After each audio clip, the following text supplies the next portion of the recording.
Nikhil doesn't go back. BJP, hi, hi.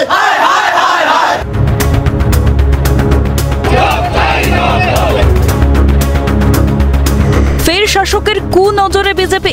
পুরনো একটি মামলার হাজিরা দিতে গিয়ে শাসকের রোষের মুখে পড়তে হয় কোচবিহার দক্ষিণের বিজেপি বিধায়ককে। নিখিল রঞ্জন দেকে ঘিরে বিক্ষোভ দেখানোর পাশাপাশি ওঠে গো ব্যাক স্লোগান। বিধায়ককে লক্ষ্য করে ছোড়া হয় ডিম, গাড়িতে ভাঙচুর চালিয়ে কাঁচ ভেঙে দেওয়ার পাশাপাশি চাকার হাওয়া বের করে দেওয়া হয় বলে অভিযোগ। কাঠগড়ায় সেই তৃণমূল। সংবাদ মাধ্যমের সামনে দিনহাটা থানার বিরুদ্ধে ক্ষোভ উগরে দিয়ে নিখিল রঞ্জন দে বলেন, নীরব দর্শকের ভূমিকায় ছিল পুলিশ। গাড়ির উপরে অতর্কিত হামলা করে, আমাদের উপরে হামলা করে, গাড়ি ভাঙচুর করে, গাড়ির চাকার হাওয়া খুলে দেওয়া হয় এবং ডিম দিয়ে নানানভাবে ঢেলানো হয়। গালিগালাজ থেকে আরম্ভ করে, যদি সিকিউরিটিরা না থাকতো তাহলে হয়তো আজকে আমার ওখানে লাশটা পড়ে থাকে। দিনাজপুর থানার আইসিকে বলা হয়েছে, তারপর মাত্র 3 জন পুলিশকে পাঠিয়েছে। সেই 3 জন পুলিশ তারা নীরব দর্শকের ভূমিকা পালন করছে, তারা কোনো রকম কোনো স্টেপ নেয়। এদিকে বুধবার বারুইপুরে রাজ্যের বিরোধী দলনেতা শুভেন্দু অধিকারীর উপর হামলার প্রতিবাদে কোচবিহারে বিক্ষোভ মিছিল করে বিজেপি বিধায়কের উপর হামলার খবর প্রতিবাদ মিছিলে পৌঁছতেই ক্ষোভের আগুনে কার্যত ঘি ঢালা হয়। কোচবিহার মরাপড়া চৌপতি এলাকায় দিনহাটা রাজ্য সড়ক অবরোধ করে বিক্ষোভ দেখায় বিজেপি কর্মী সমর্থকরা। পথ অবরোধে সামিল হয় বিজেপি জেলা সভাপতি অভিজিৎ বর্মন, কোচবিহার উত্তরের বিধায়ক সুকুমার রায় ও বিজেপি নেতা বিরাজ বোস থেকে শুরু করে একাধিক নেতৃত্ব।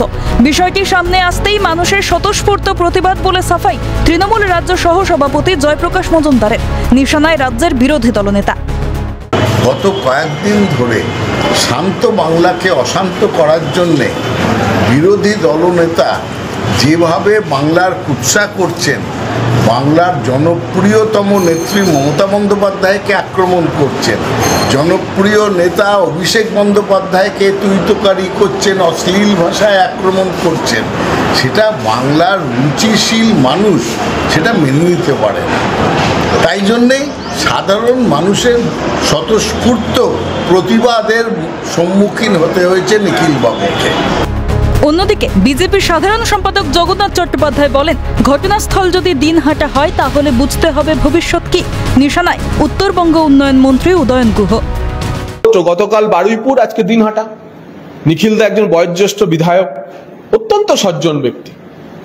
তার প্রতি যদি এই আচরণ করা হয় তাহলে আর ঘটনাস্থল যদি দিনহাটা হয় তাহলে ভবিষ্যৎ কি তা বুঝতেই পারবেন। ওটা উদয়ন গুহর এলাকা। বৃহস্পতিবার দুপুরে কার্যত রণক্ষেত্রের চেহারা হয় কোচবিহারের দিনহাটা। খবর পেয়ে ঘটনাস্থলে পৌঁছে পরিস্থিতি সামাল দেয় পুলিশ। কিন্তু প্রশ্ন উঠছে, বিজেপি বিধায়কের প্রতি এই ধরনের আচরণ কেন? তবে কি বিরোধী কণ্ঠরোধের চেষ্টা? শশীকেশ রায়ের রিপোর্ট, ক্যালকাটা নিউজ।